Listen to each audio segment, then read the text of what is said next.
Welcome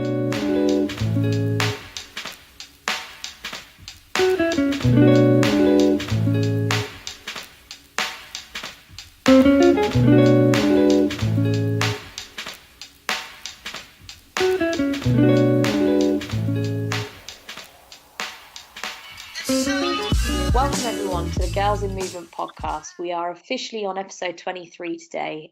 We have a really exciting guest on the show. I personally love talking to startup founders and I suppose finding out more about why they started their business. Today's guest, I hope, will provide an insight into the modern world, I suppose, of connecting people together and how technology and big data can really literally bring people together. This individual has launched her own app called Huggle. She was raised in Moscow and now living in London. And my guest today has invented a safe way to meet people. I suppose it is more than just a physical attraction. So without further ado, I introduce Valerie Stark. How are you, Valerie? Hi, I'm very well. How are you? Yeah, not too bad, thank you. Thank you so much for joining me. Really excited to speak to you, I suppose, about your background and I suppose how you came up with the Huggle app idea. Great. So, Yeah, I mean, so I suppose we can start off from the beginning. Let's you were you born and raised in Moscow, and I suppose did you have your first sort of career step in Moscow? yes, I was born and raised in Moscow, and my very, very first career was actually linked to tech. But back then, I didn't know that I'm going to be actually doing something in tech later on in my life. And the first one was working as a secretary in this big company that supplied like media, advanced media technology to schools and big shopping malls. And I had to work with like 8 men, those kind of geeky tech guys. And I didn't really enjoy it because I didn't really understand in the beginning what was it about, and it was not interesting. I just had to go through like endless specifications and everything, and just make sure everything works well. But yes, I worked there for a year and then left, and my career like took a very, very interesting turn because I started working in the restaurant business, and I started from being a receptionist, like a hostess in a restaurant. And this is where my first career started to develop. So it was hostess, then the restaurant manager, and then I moved into assistant of the director of service, and then I became territorial director. And when we were opening, basically this was happening in the biggest restaurant group in Russia. It still to this point is the biggest restaurant group in Russia.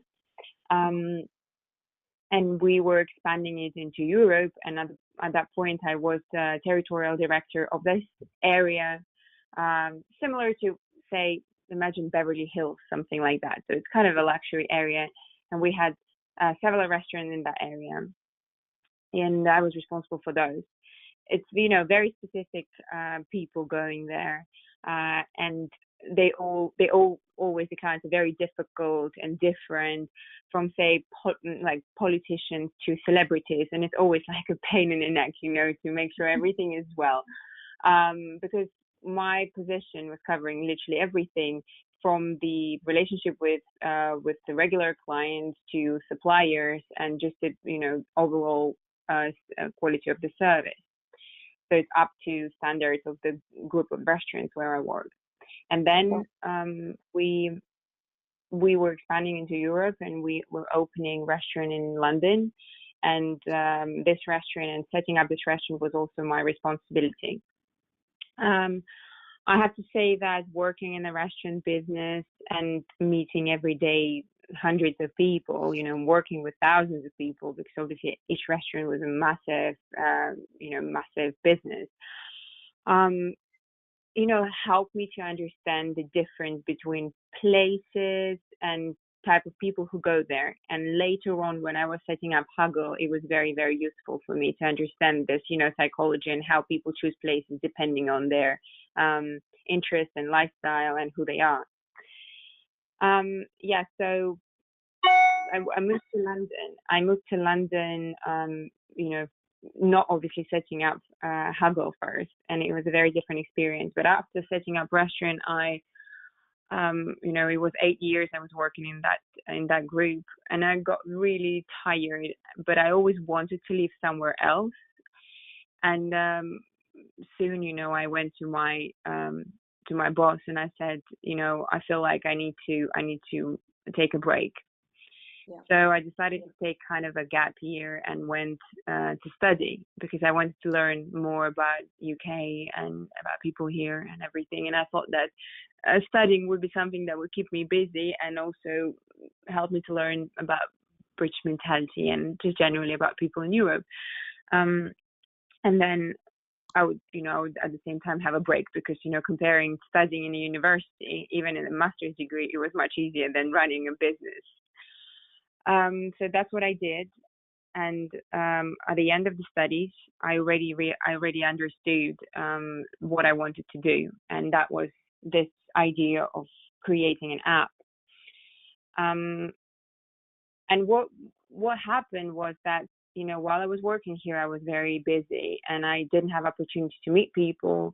And then, I was going to places, similar places that I would go back in Russia. Everyone has their favorite set of places. Like, for me, it was,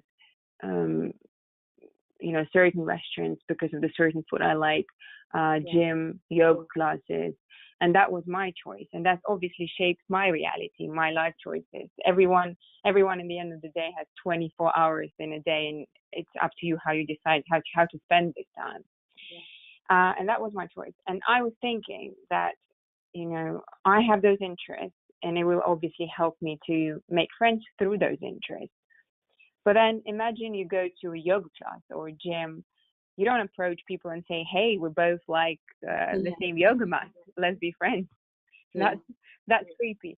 And the funny thing is that it gets even creepier when it comes to friendship, because saying compliments to people, I mean, I've never approached any boy in my life myself, but, connecting to each other in romantic way is actually in a way easier than to create friendships.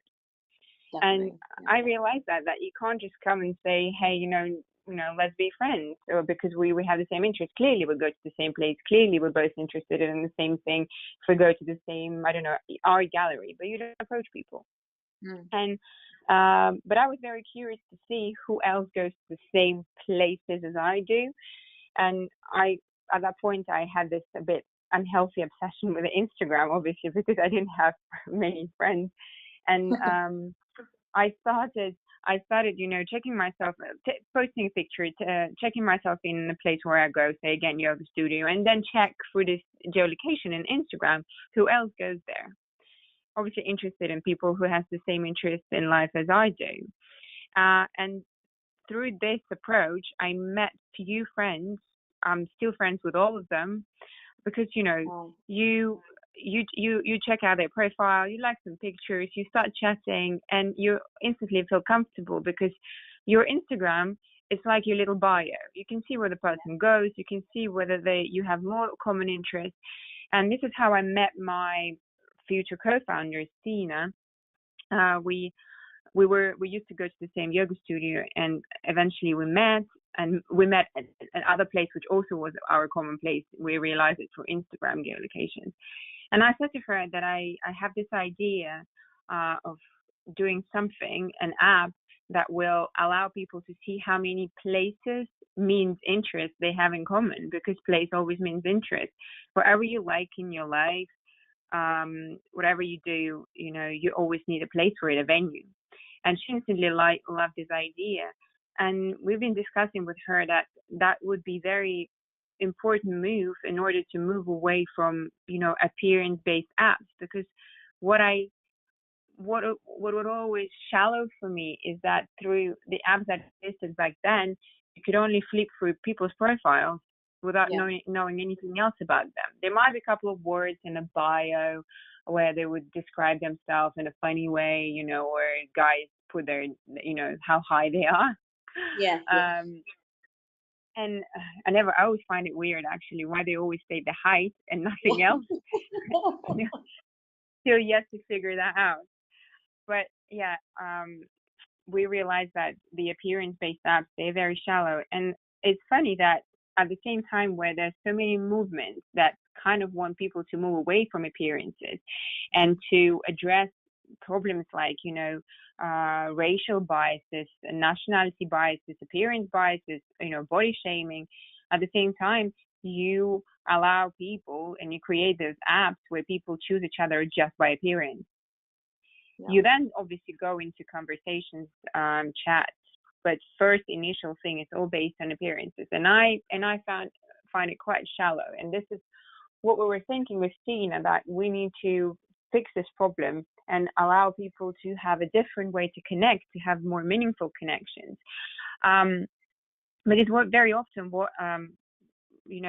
racial bias is based on is that you see a person and you profile the person without any reasonable, explanation. And that's always in 99% of the cases based around appearances, right? Or how you sound because of a certain accent. And that's not okay. And I had this issue too, and obviously I knew what I was talking about, because obviously every nationality has its own stereotypes attached to it. Yeah. And I had those issues because obviously when I would speak to people, they'd ask me like, what your accent is, from, and I would say I'm Russian. And I did hear a lot of cheesy comments, about my nationality. And it's not a fault of people. It's the problem, like what you get from TV, the perception you get, that's what you know. You don't know any other truth. So through this app, we wanted to educate people that forget nationality, forget races. Look at how many interests you have in common. You can look the way you want, but you might be so similar and you don't even know about it. Wow. And what I did, I knew Andrei through my former business partner, and I knew that he was the founder of the biggest dating app in the world.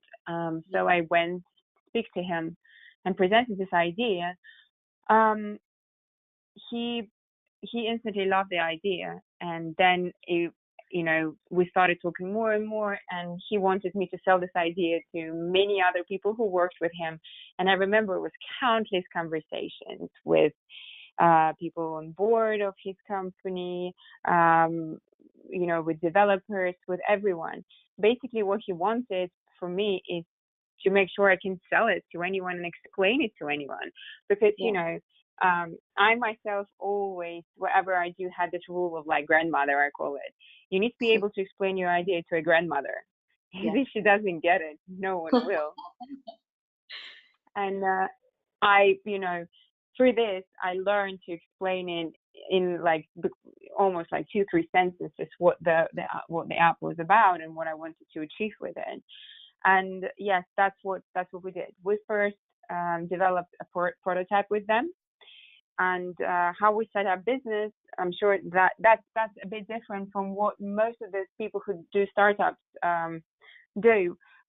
People go through different rounds of investments, and this is what I didn't want to do, because I had previous experience, and I know that board members, if you have lots of people on board, or you had many rounds of investments, really distract you from work.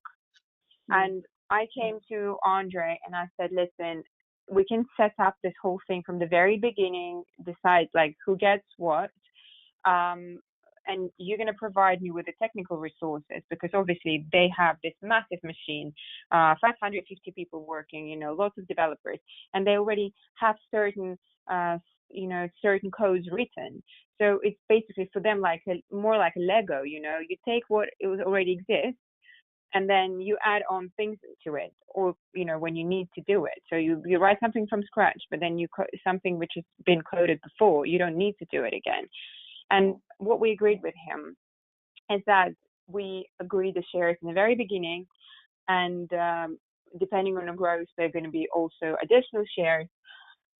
And then they will provide me with a technical help. So they would build things for me inside of their office. And I was happy with this, because you're working then with someone who's already in this industry. You don't need to explain to the person things that he already knows. And now imagine with many people, what happens is that you take money from guys, predominantly guys, as you know, probably that women, there's very few female investors. You take money from guys who have no idea how to turn on Wi-Fi. And then you have to explain them on a monthly basis, what are you doing with marketing, why are you doing this. And that's what I wanted to avoid, because again, of the previous experience, I knew that very often people get involved in the business, and obviously they're interested how their money doing. I don't blame them for that, but I wanted for myself to work with someone who I can learn from, rather than I waste my time on teaching them how things work. And then I didn't have experience in tech, so but I learned quite quickly, because if I'm interested in something, but I had experience in marketing, and that was a different thing. So that's what we agreed. That's what we agreed with him, and that's how we developed our first prototype. And then we built our first app, and we had to do three attempts, because the app itself was very difficult to build, because the geolocal technology was the most difficult part of it, because we needed to make sure that we identify where you are precisely. Otherwise, the whole point of this app wouldn't work, because we were connecting people through locations, and if we can't identify where you are, that whole point of the app is useless. So by 2015, by the mid 2016, we finally launched our last version, and then obviously the journey began, and we started, the app started growing very fast. And what was the most important thing is that we very soon proved ourselves that the whole point, of this, the whole philosophy about connecting people for interest and not appearances, attracted a lot of female audience, which normally social and dating apps are struggling with. What happens with social and dating apps is that men are very likely to join them and women are not. Yeah, of course. And what I did differently was first, obviously using this philosophy, because it was created by me and I'm a female, and this is how I would prefer to meet people. It's not enough for me to look at someone's appearances. I want to know more. I want to know who you are as a person, what your interests are. And what happened is that when we checked, it was probably 500,000 users. When we reached that number, we realized that 80%, from what I remember, 80% of female users are messaging only two guys with places in common. So they would ignore someone who didn't have them. And that was the most important point. I remember that day I cried, because when you create something in your head thinking this is how you feel it, but you don't have any proof that it's actually how it works, because maybe you're going mad. And then when we received that data from our BI department, I was so happy, and everyone was running around the office saying, "Oh my God, that actually this is how people think." Even maybe without realizing it, they didn't want to meet anyone who didn't have places in common with them, because you could see both, but then it's up to you whether you want to connect with people. We give you these features and opportunity to meet someone with interests in common. And that was amazing. And the funny thing was that it works the same way for guys too. Oh, wow. Yes, but not I think it was the percentage was less, something around 65%, but still it was major. Yeah. And what also happened is that everything what we did for marketing, I hired 5 females. None of them had experience working in tech. None of them, 2 of them never had jobs before.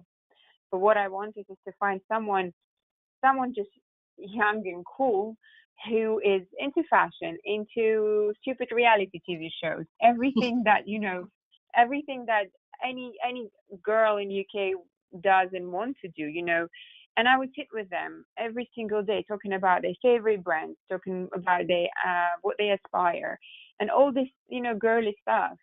And through those channels, we would market Huggle, because we obviously we would do it like girl talking to a girl. And what happened first, with this approach, we managed to keep a very good balance, which, if you know how other dating apps work, they never have it. It's normally 70 to 80% of men, and then the rest is the women. Yeah. What we always had 50-50, and sometimes we even had more girls, which was very important. And then obviously these girls and women who would come to Huggle, they were happy to meet either other women or guys with place in common, rather than without any interest in common. So that was a great moment, and that was the difference we made in the dating field, this business field. And what happened then,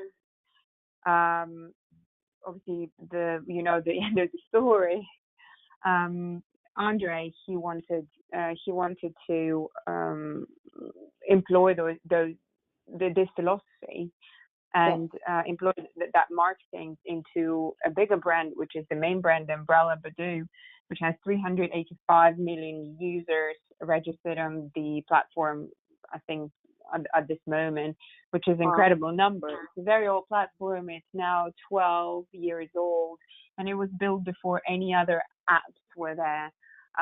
It was the first, I think, dating app on the iOS platform built. I think same month. It was the first two apps, same month as Grindr. Two apps were launched. Oh, wow. Yes, two apps were launched, Badoo and Grindr. And Badoo were the first guys who introduced those cards, which we swipe now. Yeah. So they're like massive name in the dating industry, in the online dating industry. And obviously when they said to me that they want to employ this philosophy and the marketing approach, I was very proud and happy, because obviously I did something right.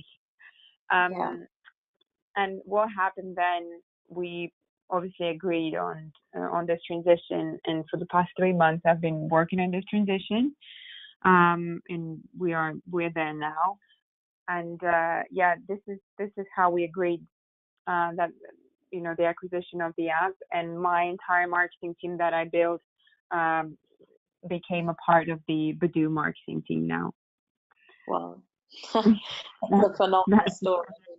It's really interesting to see how, I mean, when I look at Huggle, I mean, when I first saw it, I just thought, okay, I mean, is it a dating app? I don't know, I don't think so. But as you're explaining it, I suppose it works on two levels. It could be a dating app, but also you can meet other people on there as well, just as a friendship, which that's a big thing that, like, but as you were saying, kind of, you look at the world of Bumble and Tinder, it's purely for dating. I mean, would you safely say that Huggle is a dating app, or would you call it a different type of app?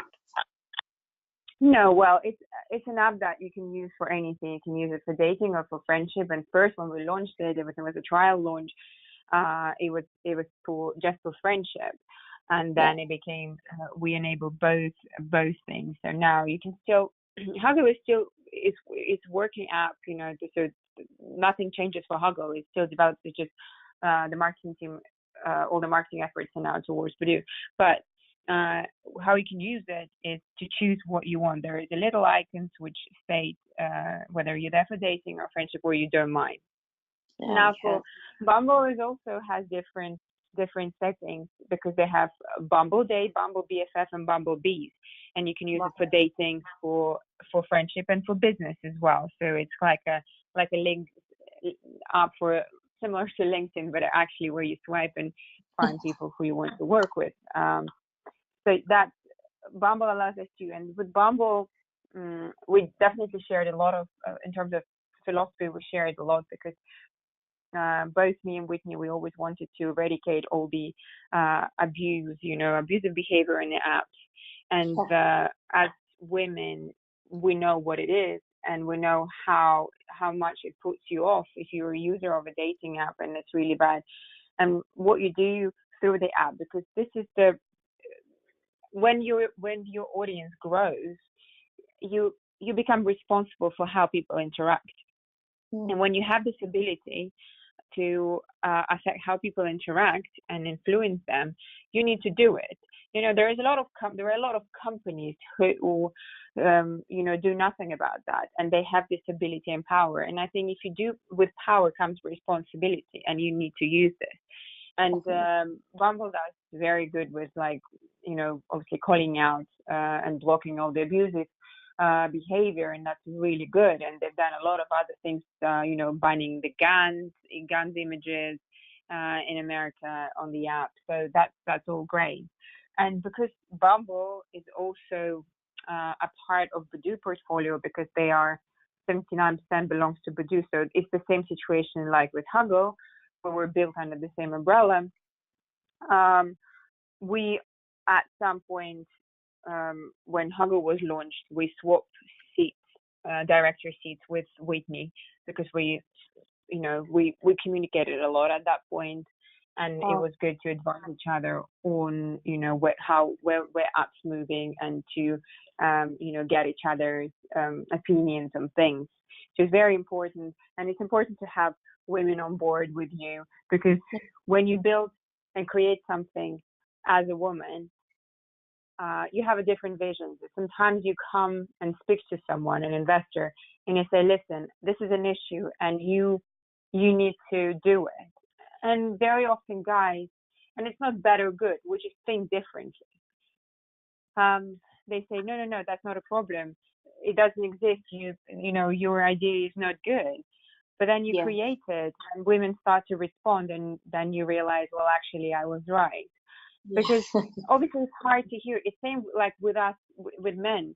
Sometimes men say, well, I need this thing to buy, I don't know, some technological thing, or a screwdriver of a certain type, and you're like, God, I don't understand, like, why you need this. And then suddenly you go shopping and you realize that it's all sold out because there are another 1,000 men needed that particular screwdriver.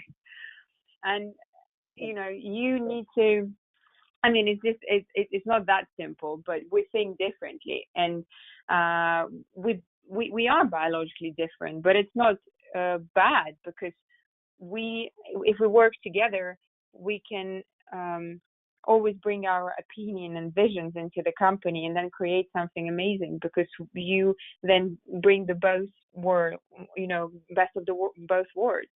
Yeah, completely. And I think, I mean, what I was going to say is, I mean, with Huggle, as you were talking about the stats earlier, to have a kind of, it's not just male or female dominated, to say that it's kind of very equal.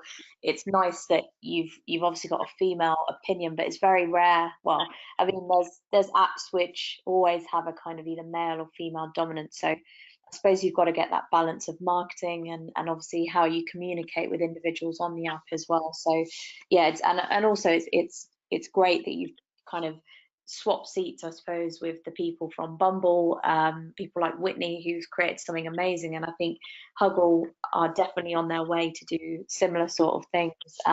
Yeah, it's amazing, really cool. Thank you. And I suppose, yeah, no, go on, carry on. No, so well, that was obviously a very important journey in my life, because from the idea and just your own experience and how you feel about things, to actually communicating in that many people who feel the same way. Yeah, 100%.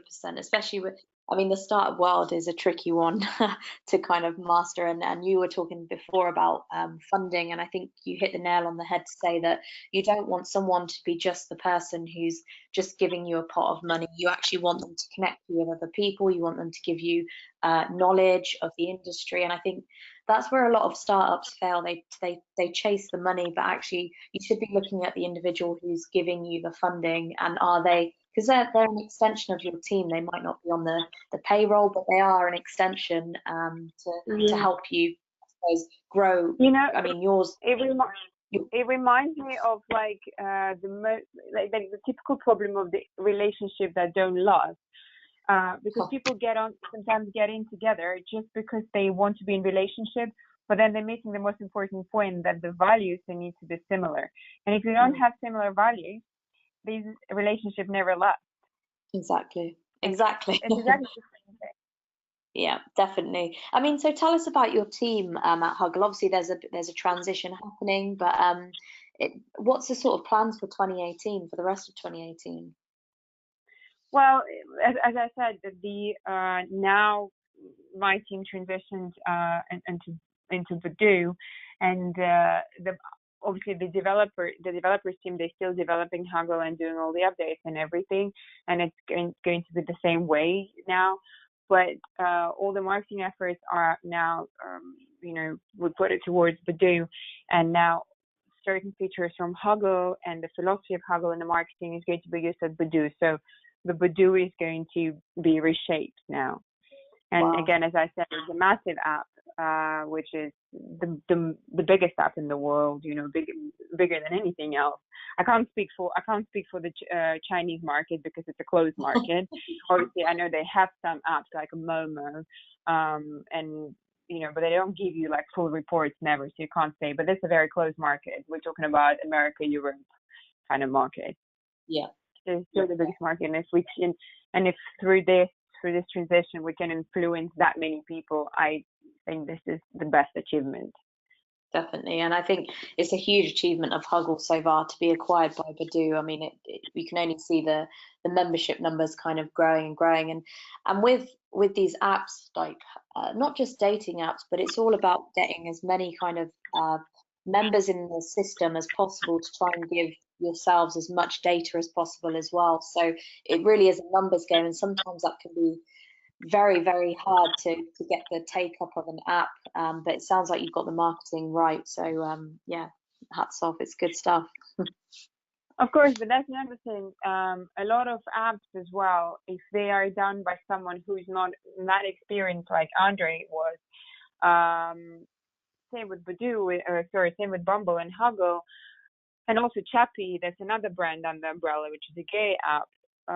What Andre never wanted us to do is to enable any paid features in the very beginning. Before you achieve 1 million of registered users or active users in different cases, you never switch on any paid features. And that's very important because you're not going to get much from this, but people would turn away. There needs to be some critical point at which you turn that on, and this only comes with understanding of the main investor that this is not necessary to actually use it as a cash cow before the app is ready for it. Yeah, and this is what they did very good at Badoo, and they're very experienced at this. And it was also important to understand that users come to your app because of the philosophy, and because of the experience, and because of what they get from it. And it's very important not to make them pay for experiences they got before for free. Yeah. So whenever you introduce anything, it has to be an extra, and then user can still use it as a normal app, but then only pays for extra, because this is honest. You always you're building it for someone. You're making a beautiful, amazing, well done app. And then you need to treat your users with respect. Definitely. And it's like coming to the shop and they say to you, "Here is the dress. It costs £20." And then as you leave the shop, they say, "By the way, well, actually, if you want buttons on it, then pay another extra $5." And that's disrespectful. And I think if you treat your users with respect, your customers, they would always come back to you. Definitely, and I think giving when you look at the apps kind of out there, especially the dating apps, most of them you can consume a lot for free before they kind of turn on the paid features. And a lot of apps outside of the dating world definitely do that as well. And I think that's you need the member and the user to understand the quality of what they're getting, and then you can sell the rest on, which is, yeah, it's a good point. So I mean, is there much? Yeah, go on. Sorry. In order to do it, you need to have this vision of how you're going to monetize from the very beginning, but not building it just yet. Yeah. Or you need to analyze constantly user behavior and see what kind of extra they might use.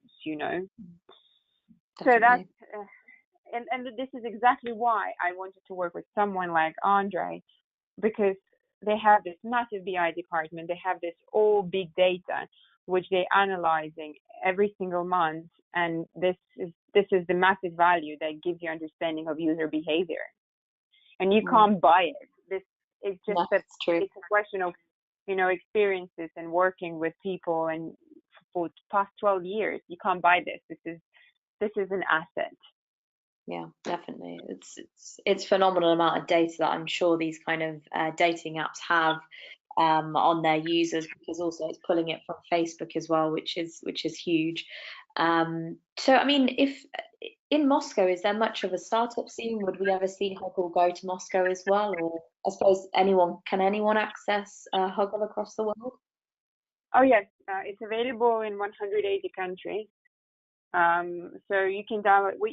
The thing is that the main marketing was obviously in UK, but in Sure. UK there are people with different obviously different app stores, and that's why we needed to enable it everywhere. Because obviously, if you hear about Huggle here, but you're from some other country, you need to be able to download it. Or some people live here, say from America, and they're here working, and they still use the American app store. So we want them to be able to download it too. So that's why we enabled it in 180 countries. And again, this is another thing when Badoo really helped us, because imagine the work on localization, in how many languages you need to localize the app, and it's not about Mm. translation; it's about actually delivering the message, and Yeah. it is much more difficult. And Badoo has this massive team of people who work in the localization team. So when we needed to enable this feature, they did it for us. Wow, that's phenomenal. And yeah, like you say, it's not just simply translating an app. When it comes to sort of dating and relationships, it's also understanding the culture as well of how dating happens in that particular country. So yeah, that's very important. Of course, it's a lot of differences. To the point like somewhere they like sending gifts and somewhere they don't. And you Yeah, don't enable these features in the countries where they don't like certain things, or they don't understand them, or they don't appreciate them. yeah, Some things might be offensive and some things might be acceptable, and you need to understand those things too. yeah, definitely. That's a really good point. So I mean, final question, which I ask all my guests, if you could give your younger self any advice, what would it be? Well, that's a tricky one. I think one of the most important advices I would give to myself is that one of the biggest assets in life is your relationship with other people. Um, and your parents and grown ups always say to you, you never know who you're going to meet later on in life. So, and who will become who. And this is very important to understand that people in your life, um, whoever you meet, they're all your teachers and they're all very valuable in your life.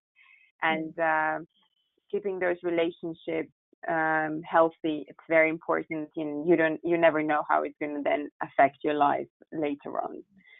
That's probably the advice I would give myself. I love that you've related it back to a relationship app as well. So yeah, love that, Valerie. Thank you so much for joining us onto the podcast today. It's been really insightful, and anyone who kind of wants to get in touch with Valerie, who's maybe looking kind of in the same industry or looking just for startup advice. I mean, Valerie, you've given a lot of insight into kind of investment, marketing, how to start a startup in general. So I can put Valerie's kind of LinkedIn details there, but Valerie, thank you so much. Thank you. Thank you very much for having me. Thank you, everyone. And of course, our podcasts are all live on iTunes, so you can download this podcast there from today. Thank you.